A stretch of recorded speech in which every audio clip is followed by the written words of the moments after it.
بسم الله الرحمن الرحيم الرحمن علم القرآن خلق الإنسان علمه البيان خدا جو نہایت مہربان، اسی نے قرآن کی تعلیم فرمائی، اسی نے انسان کو پیدا کیا، اسی نے اس کو بولنا سکھایا۔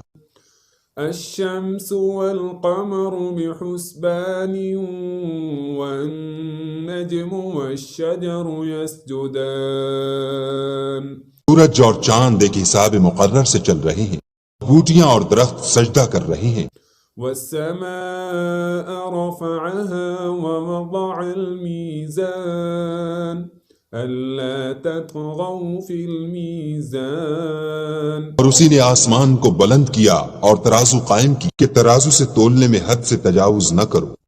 وَأَقِيمُوا الْوَزْنَ بِالْقِسْطِ وَلَا تُخْسِرُوا الْمِيزَانَ وَالْأَرْضَ وَضَعَهَا لِلْأَنَامِ فِيهَا فَاكِهَةٌ وَالنَّخْلُ ذَاتُ الْأَكْمَامِ اور انصاف کے ساتھ ٹھیک تولو اور تول کم مت کرو۔ اور اسی نے خلقت کے لیے زمین بچھائی، اس میں میوے اور کھجور کے درخت ہیں جن کے خوشوں پر غلاف ہوتے ہیں۔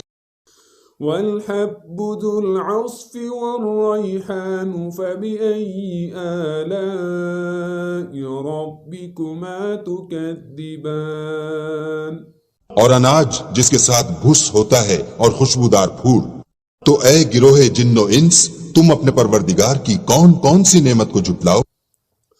خلق الإنسان من صلصال كالفخار وخلق الجن من مارج من نار اسی نے انسان کو ٹھیکرے کی طرح کھن کھناتی مٹی سے بنا اور جنات کو آگ کے شعلے سے پیدا کیا۔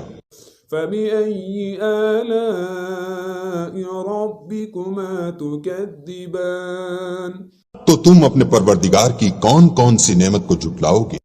رب المشرقين ورب المغربين فبأي آلاء ربكما تكذبان وہی دونوں مشرقوں اور دونوں مغربوں کا مالک، تو تم اپنے پروردگار کی کون کون سی نعمت کو جھٹلاؤ گے؟